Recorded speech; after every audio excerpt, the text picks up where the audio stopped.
The VOA Special English program, Words and Their Stories. Today we tell about the word wildcat. Humans have always depended on animals.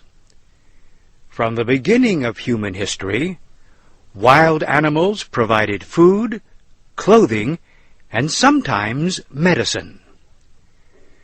We may not depend as much on wild animals now, but we hear about them every day. Americans use the names of animals in many ways. Many companies use animals to make us want to buy their goods. Automobile companies, for example, love to show fast horses when they are trying to sell their cars. They also name their cars for other fast, powerful animals. Automobile manufacturers and gasoline companies especially like to use big cats to sell their products. They like lions, tigers, and wildcats. When Americans say wildcat, they usually mean a lynx, an ocelot, or a bobcat. All these cats attack quickly and fiercely, so wildcats represent something fast and fierce. What better way is there to sell a car than to say, it is as fast as a wildcat? Or what better way is there to sell gasoline than to say that using it is like putting a tiger in your tank? An early American use of the word wildcat was quite different. It was used to describe members of Congress who declared war on Britain in 1812. A magazine of that year said the wildcat congressmen went home. It said they were unable to face the responsibility of having involved their country in an unnecessary war.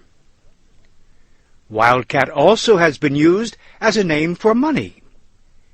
It was used this way in the 1800s.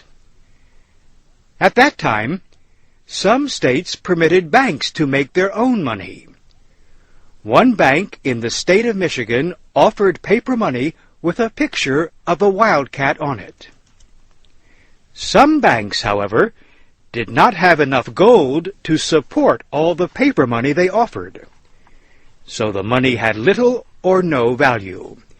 It was called a wildcat bill or a wildcat banknote. The banks who offered this money were called wildcat banks. A newspaper of the time said those were the days of wildcat money. It said a man might be rich in the morning and poor by night. Wildcat was used in another way in the 1800s.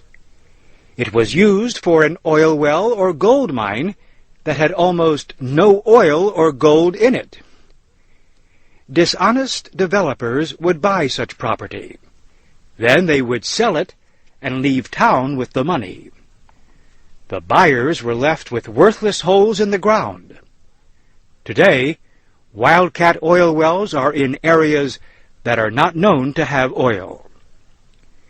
Yet another kind of wildcat is the wildcat strike.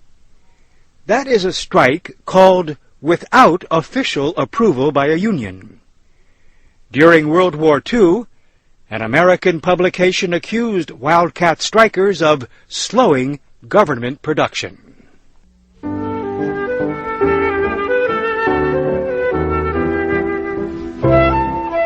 This VOA Special English program, Words and Their Stories, was written by Jerry Watson. I'm Warren Shear.